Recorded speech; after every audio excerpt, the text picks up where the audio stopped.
আমার বৌদিদির মৃত্যু হয়েছে যখন, এই ছেলেটি তার কোলে।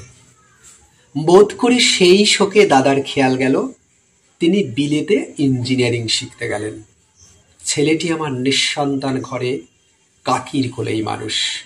বছর 10 পরে দাদা ফিরে এসে বলাইকে বিলেতি কায়দায় ইংরেজি শিক্ষা দেবেন বলে প্রথমে নিয়ে গেলেন সিমলে, তারপর বিলেত নিয়ে যাওয়ার কথা। কাঁদতে কাঁদতে কাকির কোল ছেড়ে বলাই গেল চলে। আমাদের ঘর হলো শূন্য। তারপরে 2 বছর যায়। ইতিমধ্যে বলাইয়ের কাকি গোপনে চোখের জল মোছেন, আর বলাইয়ের শূন্য শোবার ঘরে গিয়ে তার ছেঁড়া এক পাটি জুতো, তার রবারের ফাটা গোলা আর জানোয়ারের গল্পওয়ালা ছবির বই নাড়েন চাড়েন। এতদিনে এসব চিন্তাকে ছাড়িয়ে গিয়ে বলাই যে অনেক বড় হয়ে উঠেছে, এসব কথা বসে বসে চিন্তা করেন। কোনো এক সময় দেখলুম লক্ষ্মী ছাড়া শিমুল গাছটা বড় বার বেড়েছে।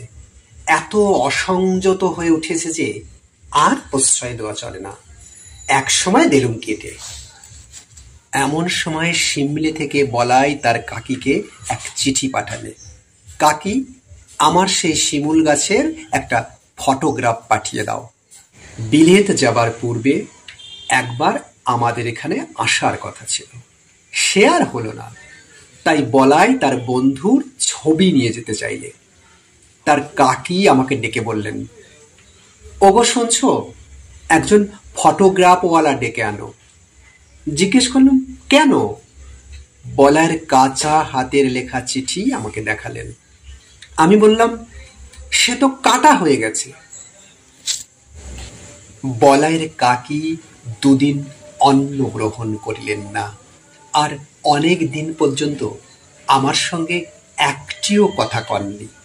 বলাইয়ের বাবা তার কোল থেকে নিয়ে গেলে সে যেন ওর নাড়ি ছেড়ে, আর ওর কাকা তার বলাইয়ের ভালোবাসার গাছটিকে চিরকালের মতো সরিয়ে দিলে তাতে ওর যেন সমস্ত সংসার বাজল তার বুকের মধ্যে ক্ষত করে দিলে।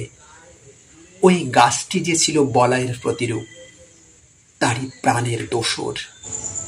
শুনলেন রবীন্দ্র ছোট গল্প বলাইয়ের শেষ অংশ থেকে পাঠ।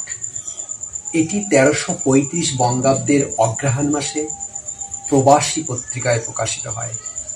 বলাই প্রকৃতিপ্রেমী, প্রকৃতির আত্মীয়, তাই নিতান্ত তুচ্ছ শিমুল গাছের সঙ্গে তার গভীর আত্মীয়তা তৈরি হয়। বাবার আগ্রহে একান্ত বাধ্য হয়ে সে সিমলায় চলে গেলেও শিমুল গাছকে কিন্তু ভুলতে পারেনি। তাই সে বিলেত যাবার পূর্বে তার কাকির কাছে শিমুল গাছের একটি ফটোগ্রাফ চেয়ে পাঠায়। কিন্তু কাকি জানতে পারে ইতিমধ্যেই শিমুল গাছটি কাটা হয়ে গেছে। এতে তিনি গভীরভাবে মর্মাহত হন, কেননা শিমুল গাছটি ছিল যে বলাইয়েরই প্রতিরূপ।